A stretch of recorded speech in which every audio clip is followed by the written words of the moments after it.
We love Shohei Ohtani, and we love figuring out mental health and ways to get better. So this time of year could be joy for a lot of people, but it can also be a time of a lot of stress and a lot of loneliness for others. So we have actor and rapper Adam Hicks here to talk about the importance of men's mental health and also his newest initiative to combat this. Thank you so much for joining me. Thank you for having me. I'm so happy to be here. I really appreciate it, and I feel like men's mental health is something that a lot of people don't talk about. Right, people don't like to talk about it, and it's very, very important. Yeah, very important. It really is. So we want to talk about this too. So your focus on men's mental health actually came after you spent time in prison. So can you talk a little bit about that? Well, personally, I want to apologize for what happened in my situation. You know, I was in a very dark place at the time mentally, and that's not an excuse for what happened, but you know, I do take a responsibility for what happened, and yeah, I've learned a lot. It's been a long journey.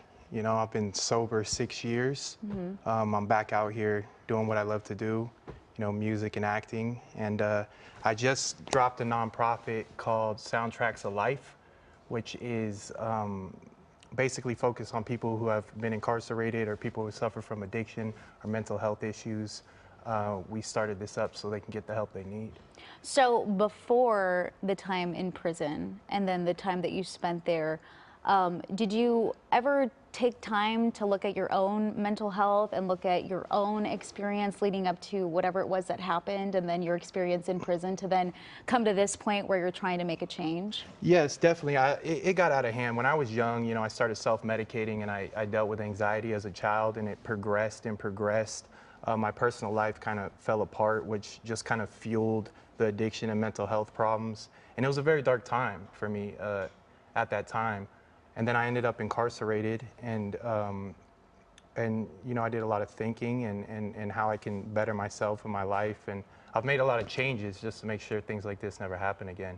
And the first thing was, you know, I have a big passion for helping people, and if I can relate to somebody with my story and they can find some hope within themselves through me, then it's all worth it, you know what I mean? Yeah, let's talk about the nonprofit then, because I do feel like, I mean, I have 3 brothers, and I don't think that they were ever told growing up, and this is no diss to my parents whatsoever, but to show emotion and to be in touch with that side of them.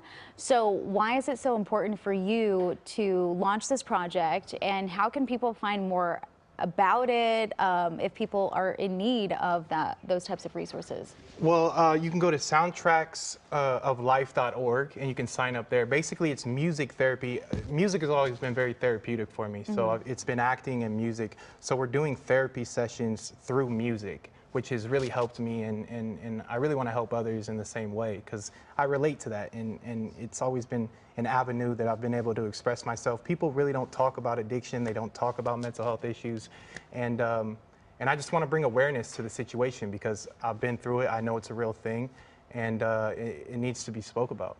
What's the reaction you've gotten so far since you've launched the initiative? Have people come to you, you know, saying, hey, this is really helping me out? Yes, it's been an amazing reaction. I mean, just starting, like I said, you know, just telling my story, being able to express the reality of the situation and everything that I went through, and hopefully resonate with somebody and get them some help before they end up incarcerated or in the system, end up out of the system, they can't get a job, they're, you know, back on drugs, they're back in the system. We're trying to stop that process, you know.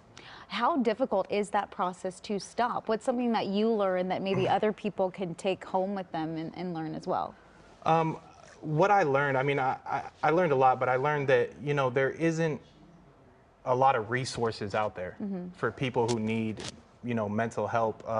The system just is like a revolving door. You know, people go in and out, they can't get a job, they're back on you know, using drugs or back in jail, and it's just this constant cycle that we're trying to put a stop to. And obviously this is a process. You know, addiction starts, at least for me, it started early, so there was early signs. So if we can stop people, you know, before it gets out of control, and also self-medicating is never the answer. And that's another key point that I feel like people need to understand. You know, if you need help with mental health, or if you need help with addiction problems, then you need professional help, and that's what we're trying to give. All right, we ran out of time already, but before I let you go, so Soundtracks is what it is. Yeah, soundtracksoflife.org. Okay, and when people reach out to you, are you working closely with some of the, Yes. like, okay, how does that work? So basically, we're going to start in a couple locations in the Valley. Okay. And the programs are going to be set up. We're starting obviously with one program, which is going to be like, you know, a writing session and you know, like a talent show. We're going to teach people how to write music and express themselves in that way. And yeah, so we're starting slow, but we've started and we're getting a good reaction. I can't wait to help people for real. This is great. Well, Yeah. Congratulations on everything and turning your life around and now giving back to a lot of people who need it. Thank you so much for having me. Appreciate it. We're going to put all this stuff up on our website, kcalnews.com/themorningwrap.